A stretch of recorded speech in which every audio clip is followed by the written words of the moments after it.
तो moving ahead successive difference है ना। तो सक्सेसिव डिफरेंस में क्या है, आपको एक और नया एक तरह से पैटर्न देखने को मिल रहा है। जो पैटर्न हम ऑब्जर्व करेंगे और पाएंगे स्क्वायर के लिए, क्यूब के लिए, और जैसे जैसे हम पावर बढ़ाएंगे तो उसके लिए क्या पैटर्न हमको मिलता है वो देखते हैं ना। काफ़ी इंटरेस्टिंग है ये पैटर्न, तो ये पहले आपने नहीं देखा होगा। तो देखो, सबसे पहले ये रखा है, ये परफेक्ट स्क्वायर के टर्म में समझाया हुआ है। तो इसमें जो फर्स्ट रो दिख रहा है आपको, फर्स्ट रो में सक्सेसिव आइकन से जो कॉन्जिक्यूटिव स्क्वायर्स का नंबर्स का स्क्वायर्स है, जैसे 1 का स्क्वायर 1, 2 का स्क्वायर 4, 3 का स्क्वायर 9 है ना, 4 का स्क्वायर 16, 5 का स्क्वायर 25, 6 का स्क्वायर 36। ऐसे करते करते फर्स्ट में आपको फर्स्ट रो में ये स्क्वायर्स नंबर्स दिए हुए हैं। लेवल वन में क्या किया है, लेवल वन में 4 और 3 1 के बीच का डिफरेंस, 9 और 5 के बीच का डिफरेंस, 9 और 4 के बीच का डिफरेंस दैट इज 5, 16 और 9 के बीच का डिफरेंस दैट इज 7, 25 एंड 16 के बीच का डिफरेंस दैट इज 9, 36 एंड 25 के बीच का डिफरेंस दैट इज 11। उसके बाद फिर लेवल टू में गए हैं, तो ये जो फर्स्ट रो अपने को लेवल वन मिला, उनके बीच का नंबर्स के बीच का डिफरेंस है। तो 5 - 3, 7 - 5, 9 - 7। तो आप देखोगे ये कांस्टेंट आ रहा है 2। इसी तरीके से क्यूब के केस में पहला रो जो बना दिया हुआ है, first row is the rows of cube numbers, consecutive cube numbers.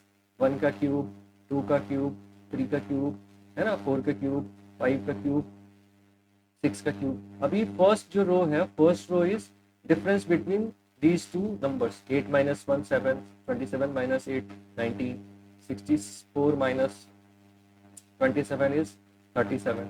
फिर सेकंड वाला जो रो दिख रहा है आपको, इन नंबर्स के बीच में फर्स्ट रो के बीच का डिफरेंस, फर्स्ट रो के कंसेक्यूटिव नंबर्स के रो का डिफरेंस दैट इज 19 - 7, 37 - 9 है ना। Third row is difference between second row, consecutive numbers of second row. तो आप देखोगे थर्ड रो में जाके ये वैल्यू 666 कांस्टेंट आ रही है।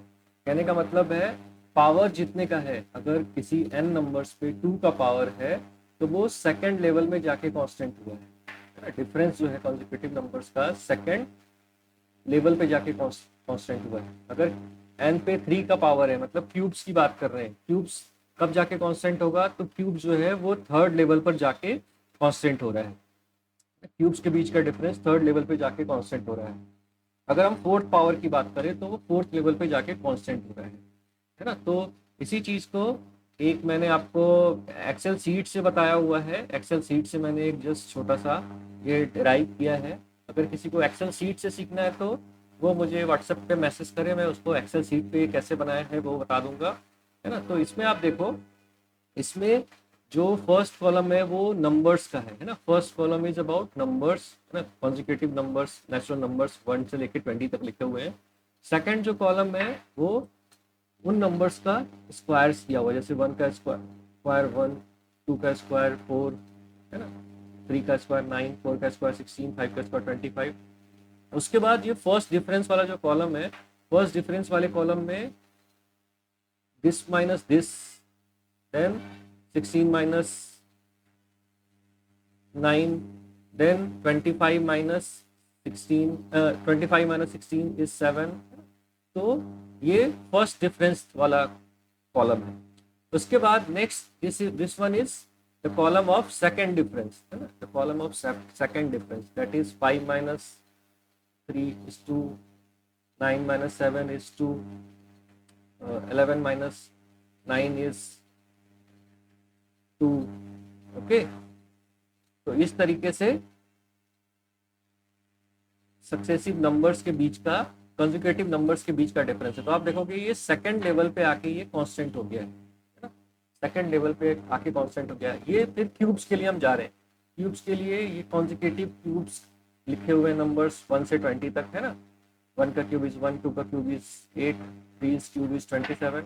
उसके बाद ये फर्स्ट डिफरेंस है, मतलब 8 minus 1 7, 27 minus 8 that is 19, 64 minus 27 that is 37, 125 minus 64 that is 61। उसके बाद ये सेकंड डिफरेंस है, सेकंड लेवल है, मतलब डिफरेंस बिटवीन सेकंड नंबर्स, जो सेकंड नंबर्स अपने को आए, तो 19 माइनस 7 12, 37 माइनस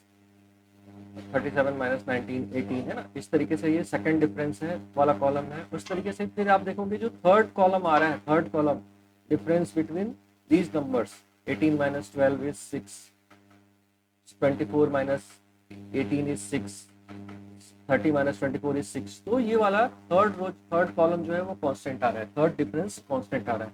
इसी तरीके फोर्थ पावर है ना, these are this column is about fourth power है ना, 1 का fourth power is 1, 2 का fourth power is 16, 3 का fourth power is 81।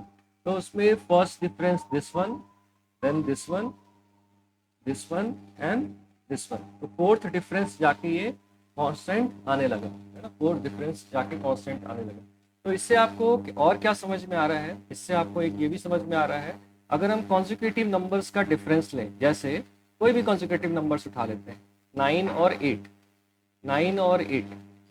है ना, कॉन्जिक्यूटिव नंबर्स है, तो उनके स्क्वायर्स के बीच का डिफरेंस है ना 81 और 64 है ना, ये हो गया स्क्वायर्स के बीच का डिफरेंस, दैट इज डिफरेंस कितना हुआ, दैट इज 17 है ना। ये 9 और 8 के स्क्वायर्स के बीच का डिफरेंस इज 17।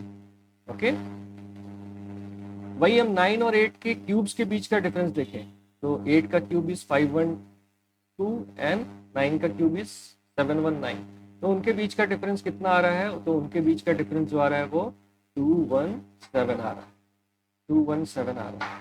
और उसी के फोर्थ पावर के बीच का डिफरेंस देखें हम, 9th के फोर्थ पावर और 8 के फोर्थ पावर के बीच का डिफरेंस, तो डिफरेंस कितना आ रहा है 2465। तो जैसे जैसे हम पावर बढ़ाएंगे वैसे वैसे कंसेक्यूटिव नंबर्स के बीच का जो डिफरेंस है वो बढ़ता जाता है ना।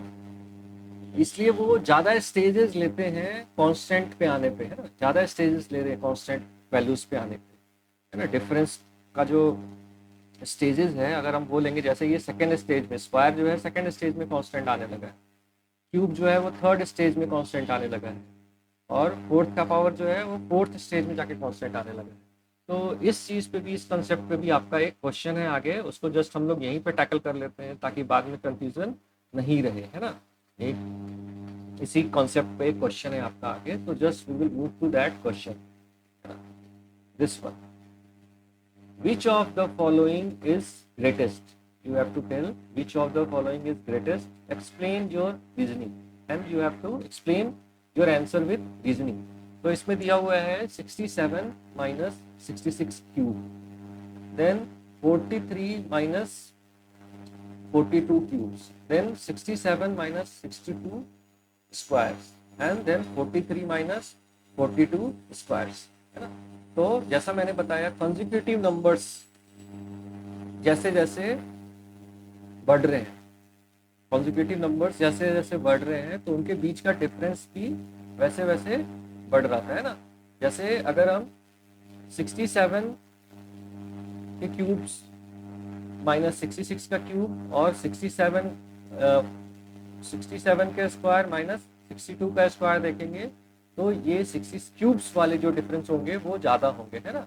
इसमें भी आपको दिख रहा है, क्यूब्स और स्क्वायर को कंपेयर करें तो क्यूब्स के डिफरेंस ज्यादा होंगे, है ना। जैसे इस एग्जांपल में मैंने बताया 9 और 8 का क्यूब के बीच का डिफरेंस कितना आ रहा था 217, और 9 और 8 के स्क्वायर्स के बीच का डिफरेंस कितना आ रहा था, दैट इज 17। और जैसे जैसे हम ये n को बड़ा करेंगे, मतलब अगर हम अभी हमने 9 और 8 के बीच के डिफरेंस का देखा, अगर हम 15 और 14 के बीच के डिफरेंस का डिफरेंस देखेंगे तो वो भी इंक्रीज हो जाएगा। अगर हम सिर्फ स्क्वायर की बात करें, 9 और 8 के स्क्वायर के बीच का डिफरेंस 17 आ रहा है, और 15 और 14 के स्क्वायर के बीच का डिफरेंस कितना आ रहा है 29 आ रहा है ना। तो अगर हम सिर्फ बात करें 9 और 8 के स्क्वायर के बीच का डिफरेंस और 14 और 15 के स्क्वायर का बीच का डिफरेंस, तो जैसे जैसे हम ये वैल्यूज बढ़ा रहे हैं कॉन्जिक्यूटिव नंबर्स के बीच का, है ना, जैसे जैसे कॉन्जिक्यूटिव नंबर्स में ऊपर जा रहे हैं वैसे वैसे उनका डिफरेंस भी बढ़ रहा है। सेम केस जो है क्यूब्स के केस में भी होगा। अगर हम 8 और 9 के क्यूब्स के बीच का डिफरेंस देख रहे हैं तो 217 दिख रहा है। अगर हम 14 और 15 के क्यूब्स के बीच के डिफरेंस का देखेंगे, 14 और 15 के क्यूब्स के बीच का डिफरेंस देखेंगे तो क्या मिलेगा हमको, दैट विल बी 631। आप देखोगे ये वैल्यूज इस ऑर्डर से इंक्रीज करते जा रही है, इंक्रीज करते जा रही है। तो ये क्वेश्चन फिर हमारा सिंपल हो जाता है। अगर हम 67 क्यूब और 66 क्यूब के बारे डिफरेंस के बीच देखेंगे और 67 स्क्वायर और 66 स्क्वायर के बीच में देखेंगे तो ये वाला नंबर्स हमारा हमेशा बड़ा आएगा, इनके बीच का डिफरेंस हमारा हमेशा ज़्यादा आएगा। अगर हम 43 क्यूब्स और 42 क्यूब्स के बीच का डिफरेंस और 67 क्यूब्स और 66 क्यूब के बीच का डिफरेंस देखें तो उसमें भी ये ज़्यादा आएगा, है ना। तो इस क्वेश्चन का आंसर तो ये होगा 67 क्यूब माइनस 66 क्यूब, है ना। आप इसलिए देख रहे हो क्यूब्स के बीच का जैसे जैसे हम पावर बढ़ा रहे हैं तो सक्सेसिव नंबर्स के बीच का जो डिफरेंस होता है वो, और सक्सेसिव नंबर्स जो है एक कांस्टेंट बीच का डिफरेंस जो होता है वो ज़्यादा रहता है जैसे जैसे हम पावर बढ़ा रहे हैं, क्योंकि देख रहे हो आप लेवल कितने लेवल में जाके वो कांस्टेंट हो रहे हैं, तो लेवल भी उनका वैसे ही बढ़ता जा रहा है। इसी चीज़ को अगर हम फॉर्मूले से तो आपको बताना नहीं है, जस्ट आपको विदाउट सॉल्विंग ही आपको बताना है। अगर आप फॉर्मूले पे जाओगे, अच्छा अगर आप इसमें कंपेयर करो 43 cubes minus 42 cubes and 43 square minus 42 square, तो इसमें कौन सा बड़ा होगा। ऑब्वियसली अगर हम सिर्फ इन दोनों का एग्जांपल लें तो ये क्यूब्स वाला जो वैल्यू होगा वो ज़्यादा होगा, है ना।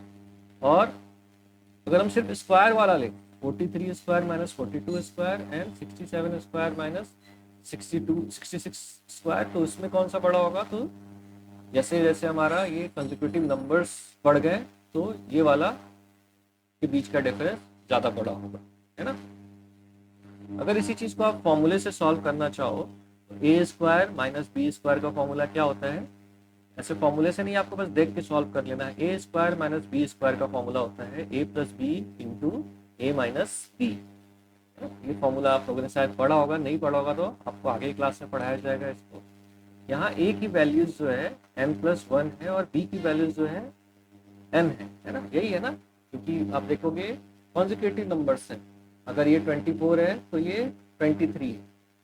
एग्जाम्पल में क्या है हमारे, एग्जाम्पल में 43 और 42 है, या 67 और 66 है, मतलब ये कॉन्जिक्यूटिव में ये ज़्यादा है। तो n+1 square minus n square को आप इसमें जो फॉर्मूले में डालोगे a प्लस बी और इसमें, तो आपको क्या मिलेगा, that is n+1 plus n। तो जैसे आपका ये है क्वेश्चन, आपका ये है 24 square minus 23 square, 24 square minus 23 square की वैल्यू चाहिए, तो आपको क्या होगा वो, it will be simply 24 plus 23, that is a plus b into a minus b is equal to 1। Consecutive numbers हैं तो it will be simply a plus b। इसी तरीके से अगर आप A cube minus B cube को find करने की कोशिश करोगे, A cube minus B cube, तो क्या आएगा आपका, A cube minus B cube will be A minus B whole cube plus 3a square B minus 3ab square. इसको जब आप इसमें n a की वैल्यू n+1 डालोगे और b की वैल्यू n डालोगे तो आपको जो सिंप्लीफाई होके फॉर्मूला मिलेगा that will be 3n square plus 3n plus 1, 3n square plus 3n plus 1। तो जैसे आपका क्वेश्चन था 67 माइनस 66, है ना, n+1 क्या था आपका 67 क्यूब माइनस 66 क्यूब ये था, तो इसमें n की वैल्यू क्या हो गई 66, तो आपका इसका वैल्यू क्या होगा 3 into 66 square plus 3 into 66 plus 1, तो ये आपकी वैल्यू हो जाएगी 67 क्यूब माइनस 66 क्यूब, ठीक है। तो ऑब्वियसली इस वाले क्वेश्चन में आपका सबसे मैक्सिमम जो वैल्यू ग्रेटेस्ट जो होगा 67 क्यूब माइनस 66 क्यूब होगा। जैसे जैसे हम पावर बढ़ाते हैं, इसको ऐसे भी समझो आप, स्क्वायर जो है, स्क्वायर जो 2D फिगर की बात करते हैं 2D, और जो हम क्यूब्स करते हैं वो वॉल्यूम की बात करते हैं। तो आप जैसे जैसे उसका वैल्यू बढ़ाओगे तो स्क्वायर के केस में उसका इंक्रीज कम रहेगा, लेकिन क्यूब के केस में वो सीधा और मैग्नीफाई होते जा रहा है ना। किसी नंबर का आप स्क्वायर कर रहे हो तो क्या हो रहा है, 2 × 2 हो रहा है, मतलब 2 का अगर स्क्वायर कर रहे हो तो 2 × 2 हो रहा है, 3 का स्क्वायर कर रहे हो तो 3 × 3 हो रहा है, 4 का स्क्वायर कर रहे हो तो 4 × 4 हो रहा है। लेकिन उसी नंबर का जब आप क्यूब कर रहे हो तो वो क्या हो रहा है, वो इसमें से भी इतने टाइम्स हो जा रहा है, इसमें से भी इतने टाइम्स हो जा रहा है, मतलब जितना वो था उसका और उतना टाइम्स मल्टीप्लाई हो जा रहा है। इसलिए क्यूब्स में जो है वो इंक्रीमेंट और फास्ट हो रहा है। अगर आप इसी को एक पावर और बढ़ा दोगे, 4 के पावर से बढ़ाओगे, तो इसका इंक्रीमेंट और फास्ट होने लगेगा, है ना। इसका इंक्रीमेंट जो है वो और फास्ट होने लगेगा। तो जैसे जैसे आप पावर बढ़ाते हो तो नंबर्स उतने फास्टली इंक्रीज करता है। तो दो नंबर्स के बीच का डिफरेंस, उनके कॉन्जिक्यूटिव नंबर का डिफरेंस भी वैसे ही बढ़ता चला जाएगा, है ना। Hope this concept is clear. Then moving ahead, हम लोगों ने ये देखा, फिर थोड़ी सी हिस्ट्री की बात है, पिंच ऑफ हिस्ट्री। तो इसको हम लोग नेक्स्ट लेक्चर में कवर करेंगे और फिगर इट आउट के क्वेश्चंस देखेंगे। तो आप लोग नेक्स्ट लेक्चर को जरूर देखो। इसमें फिगर इट आउट क्वेश्चंस तो मैंने और इजी वे में एक्सप्लेन किया है ना। आपने देखा मैंने एक्सेल पे आपको लेके गया ये पावर वाला कंसेप्ट समझाने के लिए, कैसे पावर जाके फाइनल स्टेज में एक एक स्टेज आगे जाके वो उसका लेवल बराबर होते जा रहा है। और आपको उसी के साथ जो अटैच्ड क्वेश्चन था उसका ये वाला कंसेप्ट मैंने क्लियर कर दिया, ताकि बाद में आपको दिक्कत नहीं रहे। बाकी के हम क्वेश्चन जो हैं, फिगर आउट ए क्वेश्चन नेक्स्ट लेक्चर में देखेंगे। Thank you.